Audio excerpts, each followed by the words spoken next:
¿Cómo estás, Nona? Bien, Héctor, ¿tú cómo estás? Bien, ¿cómo has ido llevando todo esto? Bien, aquí encerrada. Intenso, es intenso esto. Intenso. En Chile están las cosas muy intensas, ¿no? Oh, revuelta social y pandemia, hemos tenido como un año de locura, de locura. Es como estar en estado de alerta, ¿no? Constante, con respecto a todo lo que ocurre, a cada barbaridad nueva que hacen. Interesante es que ha sido por la revuelta social un periodo muy desafiante. Es como que te obliga a estar en constante pensamiento sobre la realidad en la cual actúas. Y esto mezclado con la crisis sanitaria, que nos ha obligado a pensarnos como... Yo creo que el virus nos ha regalado algo, yo intento ser positiva en eso, y nos ha regalado la idea de entendernos como un organismo colectivo, ¿no?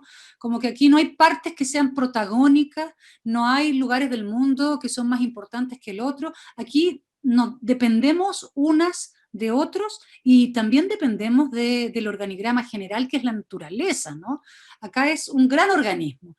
Y yo creo que eso también acá la revuelta social también lo había propuesto, porque desde antes de que llegara la crisis sanitaria, ya acá Chile, la ciudadanía chilena se había organizado en asambleas, en cabildo, el tejido social se empezó a organizar. Eh, y ese tejido social nos ha permitido vivir la pandemia organizadamente y más solidariamente, o sea, contactados. Ese tejido social y esa organización social nos ha ayudado a paliar la ansiedad desde la precariedad, ¿cierto? Desde la fragilidad que existe en términos claros económicos, eh, y desde la fragilidad anímica, ¿no? Que esto de pronto de tener el futuro suspendido, de no saber hacia dónde vamos, de no tener claro cuándo esto se va a acabar, si es que se va a acabar. No sabemos nada. El virus nos ha regalado también esa idea de que no tenemos el control. O sea, no, el virus es el caos, como la naturaleza es el caos, y tenemos que estar dispuestos y dispuestas también a entender eso, que no controlamos todo, ¿no? Y tú lo has trabajado también en tus libros, en Voyager, uno de los más recientes que está llegando a México, que tiene mucho también que ver con la memoria individual y el impacto que tiene en la memoria colectiva, ¿no? Claro, entendernos desde un lugar que no es el que de alguna u otra manera este sistema capitalista y neoliberal en que estamos movilizándonos tanto, ¿no? Sobre todo acá en Chile. Aquí en Chile estamos justamente intentando desbaratar este neoliberalismo en el que estamos atrapados hace décadas, ¿no? Que nos enseña que aquí el protagonismo lo tiene cada uno y cada una, que trabajamos solas, que vamos en una competencia, ¿cierto? Una competencia exitista por ir más allá, por figurar más, por tener más, por consumir más. Y de pronto ese mismo sistema ha hecho crisis y ha hecho una crisis también a nivel ecológica, porque es un sistema que ha devastado todo, y nos hace entender que no sirve de nada esta carrera loca hacia ese futuro que no sabemos cuál es, cuando tenemos un mundo que se está acabando. Creo que el ¿Tienes? virus nos regala también esa misma enseñanza, ¿no? O sea, o se juntan, o se organizan, o se ponen de acuerdo, eh, o se miran los unos a las otras, o esto no va para ninguna parte, ¿no? Durante muchos años, tú lo sabes, Chile fue referente, era el país que había hecho la transición de una dictadura a una democracia de una manera muy tersa, con una economía muy estable, y de repente vemos que no. Teníamos la fantasía, esta postal, que era la postal que se vendía hacia el extranjero, de ser un país modelo en términos económicos, los jaguares de Latinoamérica, ¿cierto? De alguna u otra manera toda Latinoamérica intentaba replicar el modelo económico chileno. Y claro, lo que este modelo económico ha hecho en la ciudadanía, modelo implantado en la dictadura y continuado por la democracia chilena, ha sido lo que ahora está explotando, ¿no? Lo que ha explotado por la revuelta social. O sea, la revuelta social es originada por la desigualdad y por la precariedad que este sistema ha instalado. Chile le pertenece a 5 familias. El agua de Chile, los bosques de Chile, las costas de Chile, todo le pertenece, los medios de comunicación de Chile. el gobierno de Chile le pertenece a 5 familias. Entonces, esa situación ha hecho que la ciudadanía viva en un constante abuso, en una constante precariedad, que ya llegó a un límite. Yo teorizo mucho que gran parte de esa razón tiene que ver con el feminismo. El feminismo, ¿por qué? Porque es como de alguna manera un vaso comunicante entre todas las áreas de precariedad. Ya Chile llevaba mucho tiempo con manifestaciones por la salud, manifestaciones por la educación, manifestaciones por los sistemas de pensión, manifestaciones por temas ecológicos, manifestaciones por la situación de nuestros pueblos originarios, y llega el feminismo con una fuerza brutal a amalgamar todos estos temas, porque en cada uno de estos temas hay mujeres que lo están pensando y que lo están pensando desde el feminismo. Y creo que era la fuerza que faltaba para empujar todo esto y ¿cómo decir? Y unificarlo, ¿no? Y Voyager también tiene que ver con eso en el sentido del control de la memoria, ¿no? Pero yo creo que es el gran problema que tenemos todos los países, ¿no? Cómo las memorias oficiales sepultan una gran cantidad de memorias que han circulado y que dejan de existir. Y esas otras memorias nos hablan de otros proyectos, ¿no? Nos hablan de otros futuros posibles, nos hablan de fantasmas que no ocurrieron, ¿no? Y que evidentemente también son importantes de observar. Entonces creo que esas disputas por la memoria que hemos vivenciado todas y todos, en el ejercicio del presente es muy importante tenerlo claro, tener como esa herencia y entender, sobre todo, estamos viviendo, la humanidad está viviendo un minuto importantísimo, ¿cierto? Entonces ya sabemos que las memorias se disputan, es importante registrar este minuto. Es importante hacer una donación al futuro, a esa memoria futura, para entender cómo se está viviendo esto, cómo han sido las políticas. Si el virus no tiene política, bueno, los estados han tenido políticas para abarcar el virus y es importante registrarlas.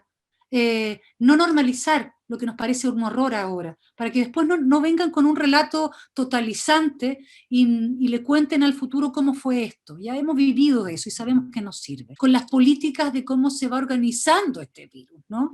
Y esas políticas son conservadoras y tienen un foco súper claro, que es normalizar las economías de todos los territorios.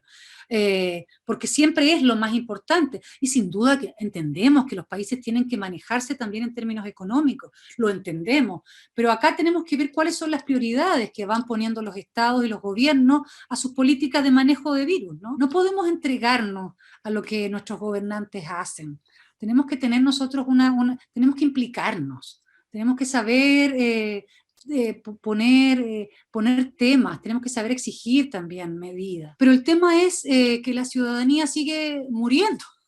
Y el tema es cómo logras ese equilibrio. Por supuesto, yo no tengo la respuesta a eso. Me gustaría tenerla, me gustaría que alguien la tuviera. Pero efectivamente tenemos que empezar a tener o a pensar lógicas distintas de economía, lógicas distintas de ayuda, donde a lo mejor, y ahí es donde siento que la ciudadanía tiene un rol fundamental, como para ofrecer y pensar redes de sobrevivencia distintas, ¿no? Y ahí como que retomo un poco lo que te decía al comienzo, nosotros a partir de la revuelta social chilena,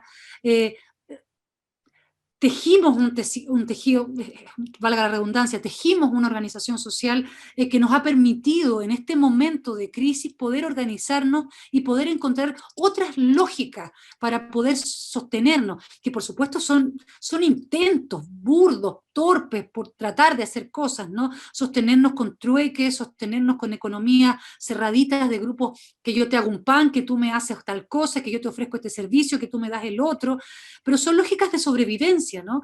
Esas pequeñas lógicas que yo creo que ya tenemos que empezar a pensar la economía desde otros lugares, son importantísimas, como para poder ofrecer materiales, porque claramente aquí está pasando que nuestros gobernantes no están a la altura. ¿Qué debería tener en una eventual nueva constitución? Un escenario ideal para mí sería que esa constitución de partida fuera escrita en clave feminista. Para mí es fundamental eso.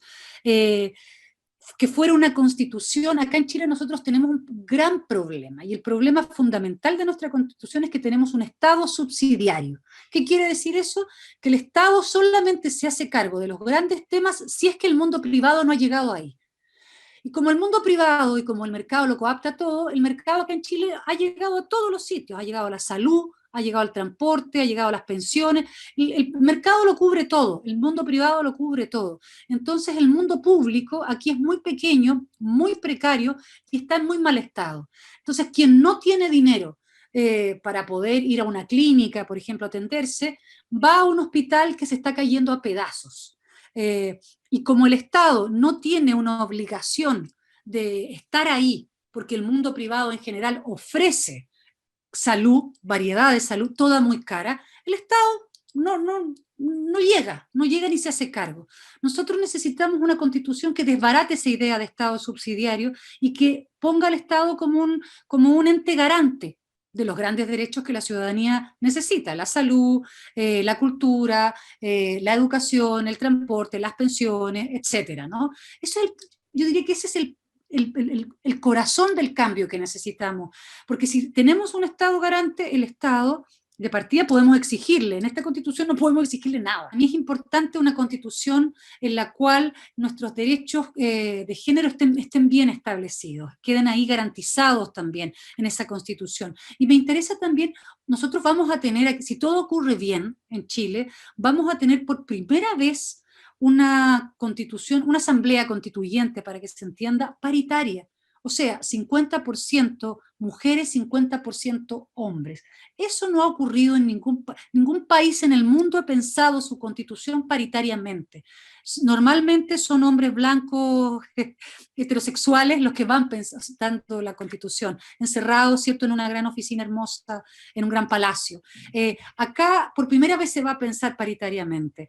Eso es un golazo acá que ya tenemos, que la organización social y el tejido social logró. Ahora, necesitamos también que esas mujeres que entren ahí, ojalá sean mujeres no ligadas al poder convencional, que sean mujeres que vengan del mundo feminista. Eso ya es otra batalla, ¿cierto?